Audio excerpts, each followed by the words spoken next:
وہ ایک فارسی شاعر کہتا ہے مکرر گرچہ سحر آمیز باشد طبیعت را ملال انگیز باشد.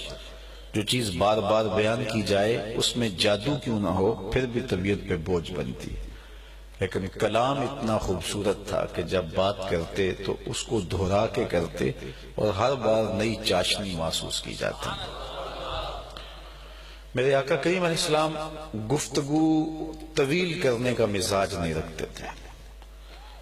خطبہ حضور مختصر دیتے تھے. حضرت جابر بن سامرہ رضی اللہ تعالیٰ عنہ سے مروی ہے کنت اصلی مع النبی صلی اللہ علیہ وسلم فکانت صلاته قصدا وخطبته قصدا.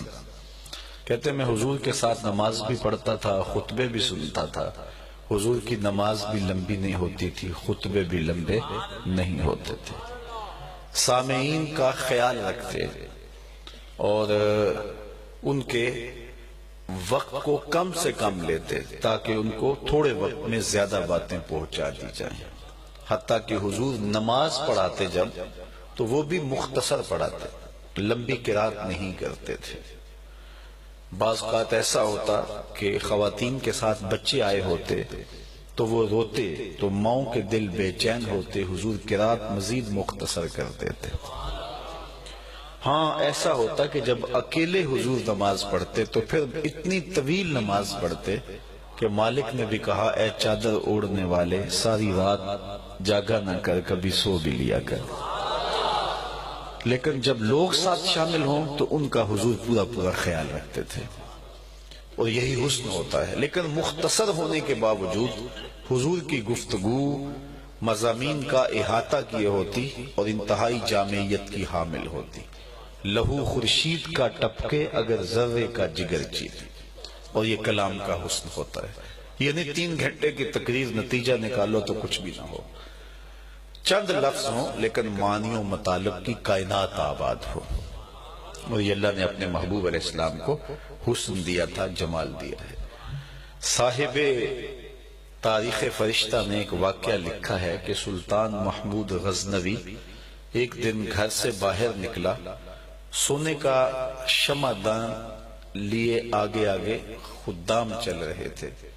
تو اس نے دیکھا کہ ایک مدرسہ ہے جس کی چھوٹی چھوٹی 4 دیواری ہے اور وہاں طلباء سبق یاد کرتے ہیں. مدرسے کی لالٹین میں تیل نہیں ہے اور جب وہ بھول جاتے ہیں کتاب اٹھاتے ہیں. قریب ہی ایک ہندو بنیے کی دکان پر جلتے ہوئے گیس کی روشنی میں جا کے سبق دیکھتے ہیں, آ کے اس کو یاد کرتے ہیں, بھولتے ہیں تو پھر وہاں جاتے ہیں.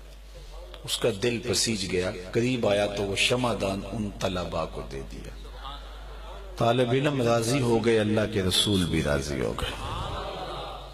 سلطان محمود غزنوی واپس گھر پلٹا, سویا تو اس نے خواب میں حضور کی زیارت کی اور یہ بات طے شدہ ہے کہ جس نے حضور کو دیکھا اس نے میرے حضور کو ہی دیکھا. من رآنی فی المنام فقد رآنی فإن الشیطان لا یتمثل بی.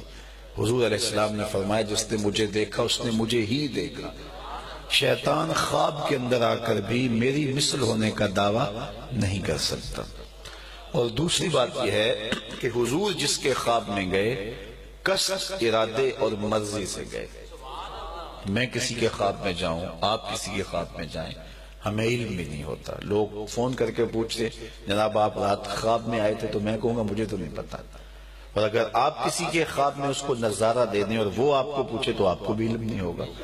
لیکن حضور اگر کسی کے خواب میں جائیں تو قصد, ارادے اور مرضی سے جاتے ہیں.